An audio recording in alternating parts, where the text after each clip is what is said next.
28 मई 2010 की रात 12:30 हो चुके थे। हावड़ा के शालीमार से मुंबई के एलटीटी जा रही ज्ञानेश्वरी एक्सप्रेस पश्चिम मिदनापुर जिले से गुजर रही थी। 13 डिब्बे में सवार 1200 से ज्यादा यात्री, कोई अपने घर लौट रहा था तो कोई सपनों की नगरी मुंबई जा रहा था। कोई अपने परिवार से मिलने, किसी को अंदाजा भी नहीं था कि कुछ ही पलों में मौत उनके दरवाजे पर खड़ी होने वाली है। ट्रेन अपनी पूरी रफ्तार में दौड़ रही थी, 130 किलोमीटर प्रति घंटे की रफ्तार से। लेकिन तभी रात के 1 बजे करीब अचानक जोरदार झटके के साथ ट्रेन की बोगियां पटरी से उतर जाती है। यात्रियों को संभलने तक का मौका नहीं मिलता और फिर आता है सबसे भयानक मंजर। जैसे ही ट्रेन पटरी से उतरी, कुछ सेकंड के बाद सामने से आ रही तेज रफ्तार मालगाड़ी उसके डिब्बों से टकरा जाती है और यह टक्कर इतनी भयानक थी कि ट्रेन डिब्बे लोहे के कबाड़ में बदल गई। कई यात्री मौके पर ही कुचले गए तो कुछ घायल यात्री मदद के लिए चिल्लाने लगे, लेकिन अंधेरे और जंगल के बीच कोई उनकी पुकार सुनने वाला नहीं था।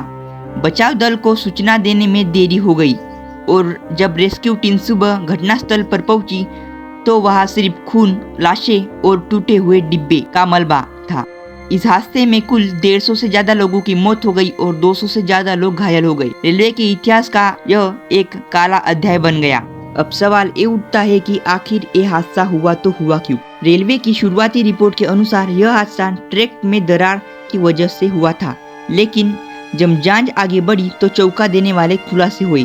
सीबीआई की रिपोर्ट के अनुसार यह हादसा कोई सामान्य तकनीकी खराबी नहीं थी, बल्कि एक सोची समझी साजिश थी। संदेह की सुई माओवादियों की तरफ गई क्योंकि यह इलाका उनके प्रभाव में था। जांच में पता चला कि पटरी के एक हिस्से को जानबूझकर खोला गया था ताकि ट्रेन वहां से गुजरते ही पटरी से उतर जाए। यह एक आतंकवादी हमला था या किसी की सोची समझी साजिश का हिस्सा, इस मामले में कई संदिग्ध गिरफ्तार हुए, लेकिन आज तक भी इस हादसे की पीछे की असली सच्चाई पूरी तरह से सामने नहीं आई।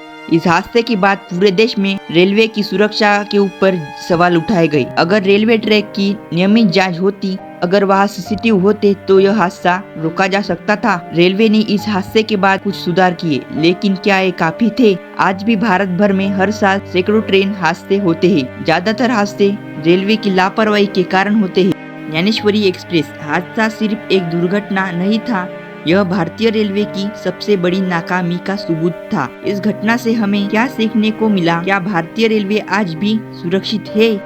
आपका क्या सोचना है? क्या रेलवे हादसों को पूरी तरह से रोका जा सकता है? हमेशा होता रहेगा? अपने विचार हमें कमेंट में बताएं। अगर आपको ऐसे ही केस स्टडीज पसंद है तो हावड़ा राजधानी रफीगंज रेल हादसा, कोरोमंडल एक्सप्रेस बालासोर रेल हादसा, पामन ब्रिज रेल हादसा जिसमें पूरे ट्रेन को समंदर ने निगल लिया, ऐसे ही केस स्टडीज अनसुनी कहानियाँ चैनल पर विजिट करके जरूर देखें। मिलेंगे दोस्तों आने वाले वीडियो में। हर हफ्ते ऐसे ही दिलचस्प और रहस्यमयी रेलवे की कहानियाँ को लेकर आते रहेंगे।